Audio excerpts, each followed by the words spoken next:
उपाध्यक्ष महोदय, वर्तमान वित्त अधिनियम सदन के सामने प्रस्तुत है।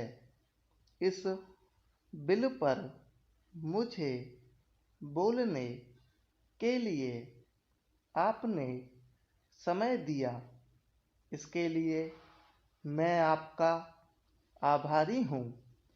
इस बिल का एक विशेष महत्व इसलिए भी है कि यह संकट काल में पेश हुआ है। चीन ने हमारे देश पर हमला किया, देश पर संकट आया, राष्ट्र को चुनौती मिली और इस चुनौती को हम सब ने स्वीकार किया, जिसके लिए पैसे की आवश्यकता हुई। इसको वित्त मंत्री ने बड़ी कुशलता से देश के अंदर और देश के बाहर से जुटाया। इस बिल का महत्व इसलिए भी है कि हमारी पंचवर्षीय योजना के मध्य में ही यह बिल आया है।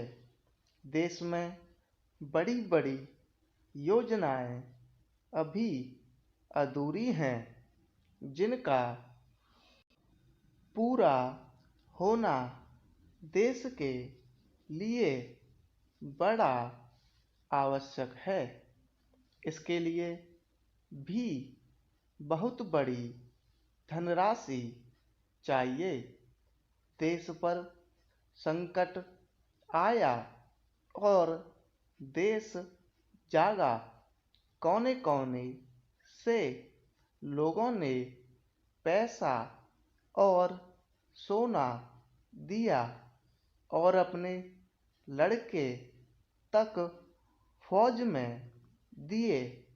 इस देश में किसानों और गरीबों का जो वर्ग है, उसने भी दिल खोलकर इसमें सहयोग दिया। उसके बाद जो उन पर अधिक बोझ कर के रूप में पड़ रहा है या अनिवार्य बचत योजना के रूप में पड़ रहा है, उसको भी वे खुशी खुशी सहन करने को तैयार हैं। परंतु वे सरकार से भी कुछ चाहते हैं। वे चाहते हैं कि उनकी जो गाड़ी कमाई का पैसा है, खून पसीने का जो पैसा है, वह व्यर्थ के कार्यों में न जाए और उसका सदुपयोग हो।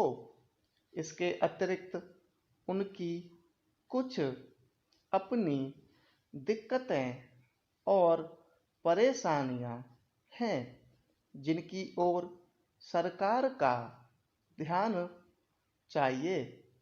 इस आपातकाल के समय मैं तो उनको इन आए दिन की कठिनाइयों से राहत मिलनी चाहिए। ऋण लेने में और अन्य कार्यों में जो अड़चनें पड़ती हैं, वे दूर की जाएं। किसान भारत की रीढ़ है।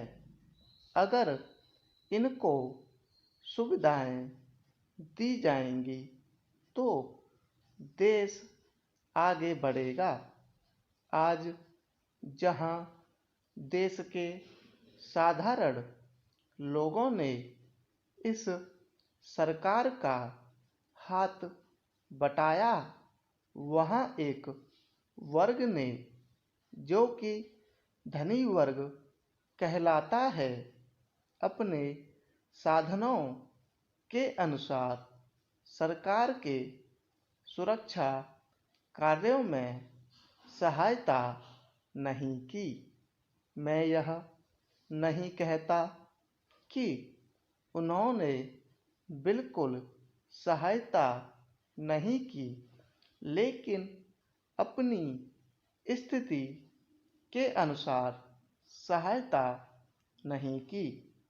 जहाँ तक योजनाओं का संबंध है, इस देश को समृद्धशाली बनाने के लिए योजनाओं पर काफी काम हो रहा है। उपाध्यक्ष महोदय, इसमें कोई संदेह नहीं है, लेकिन कई स्थानों पर देखा गया है कि काफी काम हो रहा है, जबकि कुछ को इतनी उपेक्षा की दृष्टि से देखा जाता है कि वहाँ काम न होने के कारण वे इलाके विकास की दृष्टि से पीछे रह जाते हैं। मैं उत्तर प्रदेश का उदाहरण आपके सामने रखना चाहता हूँ। वहाँ पर चाहे उद्योग धंधों की योजना हो या किसी अन्य विकास के विषय में हो, दूसरे राज्यों की तुलना में वहाँ बहुत कम काम हो रहा है और वह पिछड़ता ही चला जा रहा है। माननीय अध्यक्ष महोदय, इस विधेयक के संबंध में इस सदन के इधर के बैठने वाले लोगों ने और उधर के बैठने वाले लोगों ने बहुत सी बातें कही हैं। जैसा कि यह विधेयक है, इसको अभी प्रवर समिति के सामने विचार के लिए जाना है और वहाँ से विचार होने के बाद यह इस सदन के सम्मुख फिर से विचार के लिए प्रस्तुत किया जाएगा। तब माननीय सदस्यों को पूरे तरीके से यह अधिकार होगा कि जहाँ तक इसके अनुबंधों का संबंध है, उसमें परिवर्तन कर सकते हैं या उनको हटा सकते हैं। कल से जो बातें हो रही हैं, वह सब नोट की गई हैं और मैंने बहुत सी बातों को सुना है। प्रवर समिति में उन सब बातों पर विचार किया जाएगा।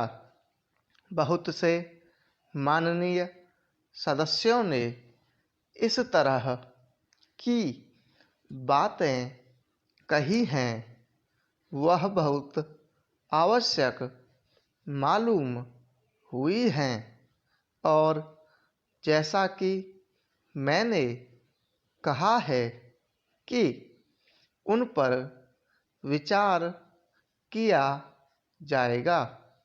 जहाँ तक सहकारिता का संबंध है, चाहे इधर के बैठने वाले माननीय सदस्य हों, चाहे उधर के बैठने वाले माननीय सदस्य हों, सबकी यह मांग है कि जब हम जनतंत्र में विश्वास करते हैं और अपने यहाँ प्रजातांत्रिक प्रणाली कायम कर ली है और जबकि देश में गरीबी है और उसका गलत लाभ भी उठाया जाता है, तब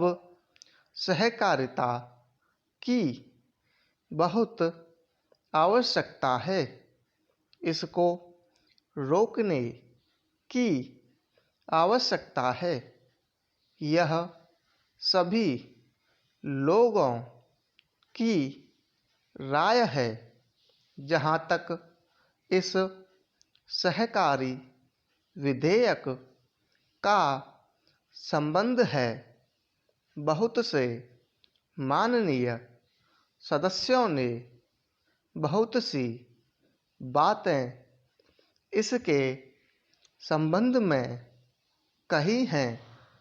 मैं सब बातों का विवरण मैं तो उत्तर नहीं दे सकता हूँ, लेकिन मैं थोड़े में खास बातों का उत्तर देने की कोशिश करूँगा। जैसा मैंने अभी कहा, जब हमने अपने यहाँ जनतंत्र कायम किया है, तो हमें अपने समाज के ढांचे को बदलना पड़ेगा।